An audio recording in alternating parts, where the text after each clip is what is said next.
Hey guys, welcome to the channel. So today I'm going to be working on something that I hear is a common fate with most drum sanders. I know some of the more professional ones don't suffer from this as bad, but I know this one unfortunately does, and I'm hoping to get it right. So tracking on the belt. We're going to be doing a full adjustment on it today. I'm going to show you just very quickly kind of how the mechanicals work. And then what you have to do when you need to make the adjustment. Unfortunately, due to the width of the belt and the kind of the shortness of it, when you make a change to the pressure settings, it can take a while before you see that change reflected in the direction of the belt. So let's get into it. All right, so my drum sander is the Shopfox W1854. Honestly, in terms of functionality, it's a good drum sander. It does a really good job. It stays level and even pretty well, and it produces a really good quality results. The dust collection isn't bad. I know it doesn't look good right now, but it's actually been sitting for several months while I've been moving shops. So one of the first things you're going to want to do is actually come over here and lower your work surface just a little bit. Give yourself a little bit of room. Okay. Now, the stuff I'm going to be doing on this one only really applies, I guess, to this model. I would be willing to bet you cold hard cash that it's probably a very similar setup for most of these kind of prosumer grade things. When you step kind of out of the bench top ones, I would be willing to bet you that most are going to be a lot like this. So let me just show you what each of the things are. Largely, you have the exact same settings on each side of this belt, this roller that helps keep it on track, okay? Now back here, you have the exact same thing, but you don't have the ability to change a lot of the other settings. And obviously, you can see your motor is back here. So this is your drive wheel, and this is where we make adjustments to the tracking of the belt. It's a little complicated. I'm going to try and break it down. As you can see, mine has gotten way off track. It has ground itself into this carrier and started tearing away at this. When yours gets this bad, if you have not, you can probably ride with this a little bit and make the adjustments, but what I've chosen to do as a part of this video, but also I just kind of want to reset this thing, is I've chosen to completely loosen the carriage all in total so that I could slide the belt by hand, and then when I retighten things, be able to see where my adjustments are moving instead of it continually dragging into this carrier or this little it's a little piece that keeps the belt from completely running off the track. So anyways, so let's talk very quickly about these components. So bottom line, what do we have here? I don't know the technical terms of these, so I'll probably just make some up. This is your spacer screw, would be my guess we would call that, because this is what determines how far away from the main body does this wheel get pushed. You see when I pull it in, the belt's real loose. When I push it out, it gets tight. So when you adjust this, you are actually pushing this away. The problem is it's by design, but you have a second one over here. So these have to be exactly the exact same. Assuming that everything back here is perfectly square, it is probably not. So what we do is these set screws, as you turn them, they push it out. When you turn them the other way, they let it back in. These two screws right here, and you have the same on both sides, are kind of like your locking screws. When you have your settings right, you can tighten these down real tight, and it will keep this carriage wherever this set screw has you pushed out to. Now, when you tighten these down, you may find it starts to track off a little bit. You can still keep those pretty tight and make some minor adjustments here and probably be able to save it. Hopefully that doesn't become the problem for you. And the third and final thing to know about tracking on these is this little guy right here. So you'll notice there is a bar that spans the entire length, and that bar's distance and pressure, okay, is determined by this screw, right? We turn this and it pushes the bar down. Same thing over here. What is the purpose of this? So let me give you a little bit of an example. So one, we know we really want these spaces here and here to be the same, right? Ideally, if things are square at the back, we want them square at the front. It should always track the same.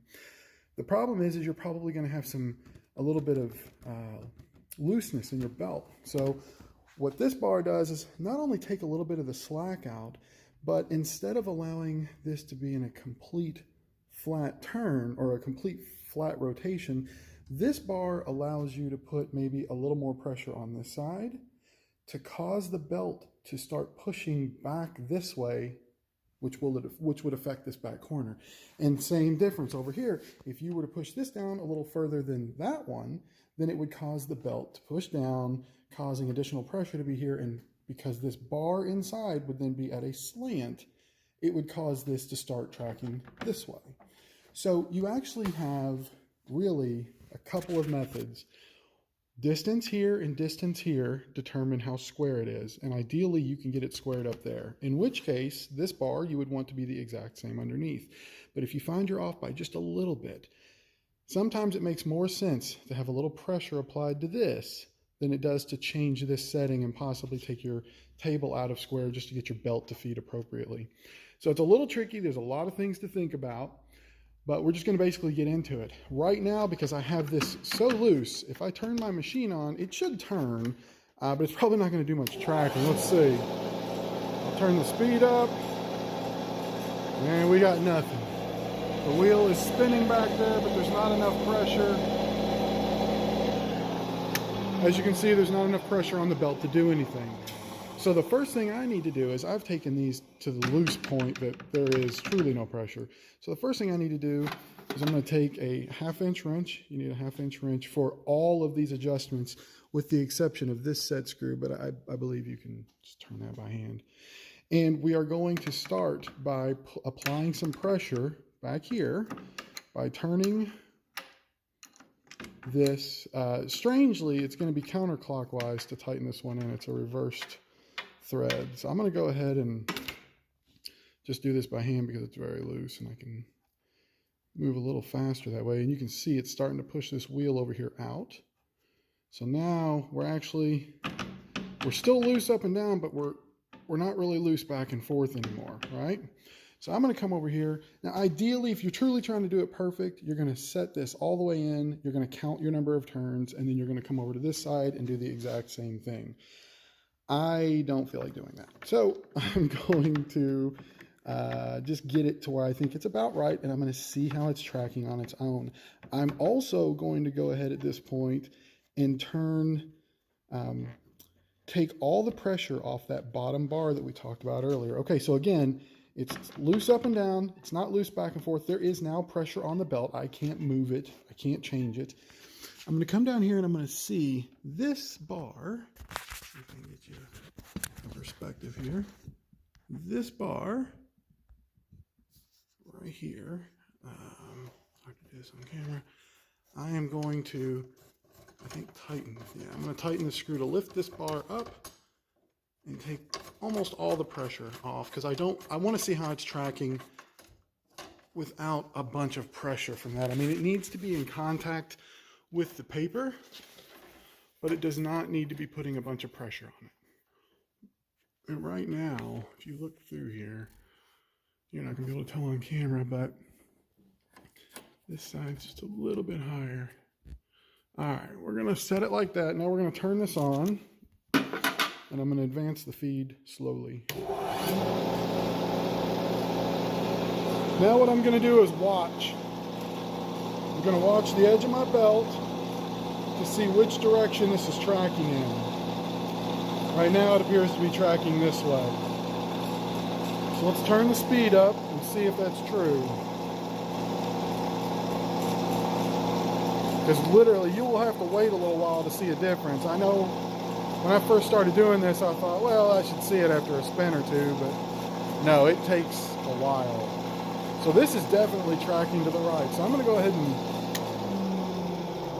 ahead and turn it off at this point. I'm going to take my 1/2-inch wrench and I'm going to put a little bit more pressure out in hopes of, hang on, looks like I just took, yeah, I'm going the wrong way.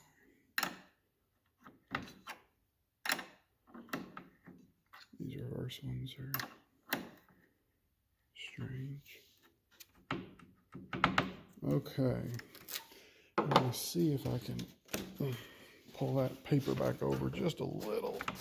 We're going to turn it back on. Now at this point, I'm going to try not to have to stop it again. I'm going to see if it's correcting.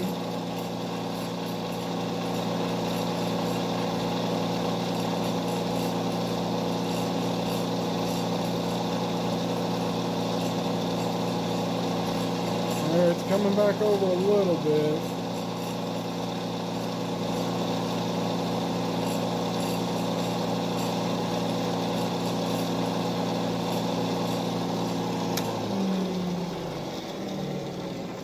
So as you can see at this point, the belt is now completely over the carriage. So we're going to have to be, the problem, here's the biggest challenge with doing these is you want to make small changes. The problem is, I mean, in all seriousness, the manual says wait 2 full minutes, if I remember correctly, to see the effect of your change. So when you make big changes, what ends up happening is you're like, oh, cool, it's starting to track back over to the left. The problem is that change you made is going to cause it to keep tracking to the left into this carriage. So you then have to back that change off. When you see it finally going in the direction that you want it to, you know that in another dozen rotations or so, it's going to actually be it's going to keep going. It's going to be too close. So you want to back that change down just a little bit. I'm not going to take video of this entire process because it is a lot of trial and error. But I just want you to understand that when you do see the positive change in direction that you're looking for, back off what you just did by a turn or so in hopes that in a dozen rotations, it will have stopped tracking back into place and it will just be staying steady or as close to steady as you can. So at this point, I'm going to go ahead and pause the video and we will come back once I've made a little bit more progress here. All right, so let's wrap this up. Learned a lot while working on this. I've done it before, but it's been probably a year since I had to, so I had forgotten. So I double-checked the manual. I agree with most of it. And I think largely, and I want to make sure I was clear in the beginning of the video, the true tracking adjustment is this bar down here. This is what is, if you're just having minor tracking issues on your machine, you don't need to loosen everything that I did. The only time you really have to do this to the level that I've done it is if your machine gets so out of whack that you need to reset it, which mine had, or if you're replacing your conveyor belt. So something to think about. Ultimately, you largely want to stick to these for your tracking adjustments, okay? The manual tells you to take like a Sharpie and mark one of the faces on this bolt. Yeah, I found the Sharpie didn't really work well. What I would recommend is like an awl or some type of a scribe or something, and just, scratch, because the Sharpie comes off when you're messing with it. So I would scratch the face of one of the faces of the bolt. And then of course, once you have this all set up, this is actually your tension screw to make sure it doesn't come loose over time. So you're going to basically run that down to the end, because I have mine tracking properly. I'll show you in just a moment. And I don't think you really necessarily need to make it super tight, but you want to make sure that it's really finger tight up against this edge right here. That's what'll make sure that the vibration and stuff doesn't reduce your, doesn't inadvertently change and turn this. In addition, make sure you don't forget to tighten these. You really, really do not want all of the pressure for this outfeed table just here, because if you do, this thing can still wobble up and down. It's going to cause it to track, to have tracking problems. You have to make sure that these are nice and tight when you're finished with your adjustment. And then largely, and I think this is what bothers me about this machine the most, is that the way it's built, and I really want to make it better. And one day I'll probably invest the time, but today I'm sanding some Jenga pieces for a buddy of mine. So out of time to mess with it. But I really think that properly squaring this rear feed roller to here would reduce what I'm seeing on this machine, which is for this to track properly, my adjustment screw down here has to be almost maxed out. And that tells me that the table is out of alignment, right? It is not in any way square from here to here. Otherwise, it would not take the almost just about the maximum that this thing can do to get the belt to track squarely, okay? So I'm gonna turn it on so you can see what I'm talking about. Got it on max speed, and if we watch, what I like to look at is right this little ridge of the conveyor belt right here up against that wheel. You can see if it moves in or out or if it's staying on, and for the most part it's staying on. So I'm now happy with the tracking on this machine. I'm concerned that I have to max out the setting to do it, but I want to make sure and reinforce something I said earlier. Whether yours needs max here, max over there, or you're fortunate enough to be 50-50, the idea is when you have this tensioned properly, turn it on. If you see it tracking this way, this is the one that you're going to mess with. If it's tracking this way, this is the one you're going to mess with.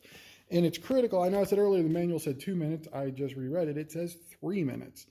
That part's actually really important. I know you're thinking, no, there's no way it's going to keep changing. Trust me, over a period of 3 minutes, you will see that it is still making adjustments. So at about the 3 minute mark, if you were over here by like 1/4 of an inch, and at the 3 minute mark, you're now dead center, I would wait another minute or two to make sure it's not going to keep going to the left. If it's not, you're done. But if you see, nope, it is still moving a little bit. Largely, if it was coming this way, you loosened this screw to push this bar down, right? What you're going to want to do is don't mess with that bar over there. Leave that one alone at this point. Over here, undo maybe 2 turns worth of what you had to change, or maybe 1 turn, and give it another minute or 2 and see what it's doing. The only thing that should cause issues beyond that is when you are actually sanding and there is tension on this belt between your wood piece and the drum under here. That's when it can cause it to kind of go off. And if you see it starting to do that again, you're just going to have to keep monkeying with those set screws. Hopefully, I hope for you that you are able to get yours figured out quickly. I will say one last thing, which is what I plan to do once I'm 100% sure this thing is properly aligned, at least until I do a true proper alignment, is maybe make a mark on your threads, right? So you can see the mark facing out, and you'll see the bottom of it, right? You'll know that that's roughly where that screw needs to be, and perhaps consider doing the same thing here so that you'll always know it's back into a position where it's working. All right, I hope this helps you out. Best of luck.